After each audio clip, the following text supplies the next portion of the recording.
Víte, proč nemáte tolik zákazníků, kolik byste si jich přáli? Nebo proč vám nejdou tak jednoduše schánět? A víte, co vás k té metě 100% dovede? Strategie. Cože? Další teorie? Právě naopak. Mít strategii a realizovat ji je velký závazek, do kterého se moc podnikatelům nechce. Také patříte mezi ty, co se vymlouvají, že přece nejde dopředu odhadnout, co bude. Jak bude fungovat reklama, kolik vás bude stát?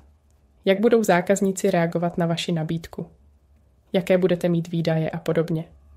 Buďte zodpovědní za své podnikání a projděte si procesem přípravy vlastní strategie prostřednictvím kurzu, který jsem vytvořila na míru podnikatelům a podnikatelkám, které poskytují různé, ale vesměs běžné služby, jako jsou kadeřnice, maséři, výživoví poradci, kouči, finanční poradci a podobně.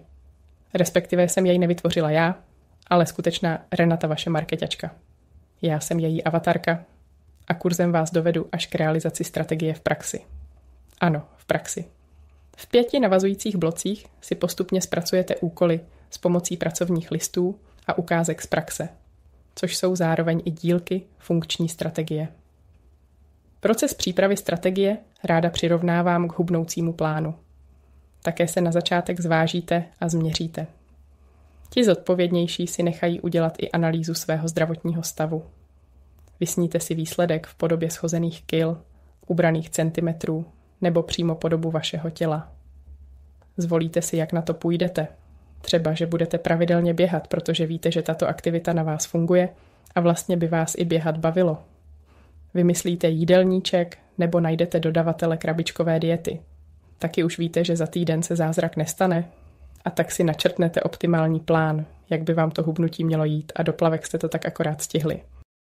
Jen v tom podnikání je potřeba to své v uvozovkách tělo poznat lépe, než ho jen změřit a zvážit, ale i pochopit, na co dobře reaguje, jaké má bolístky a jakými nástroji si pomoct. A jak na to vám odpoví tento kurz. Každá lekce je věnovaná jedné ze zmíněných fází přípravy strategie, od analýzy až po realizaci s vyhodnocováním. Jelikož vychází ze zkušeností s podnikateli, neopomíjí ani důležité téma finančního řízení. Naučí vás na příkladech, jak si počítat náklady a příjmy, od jakého bodu začínáte vydělávat, jak se vám promítá nárůst zákazníků do nákladů a podobně. Dle čeho si zvolit funkční komunikaci a jak hodnotit její výkon. Zasvětí vás do pro vás potřebných základů online marketingu. Seznámí vás s online nástroji, které si následně dokážete nastavit a používat pro vaše podnikání.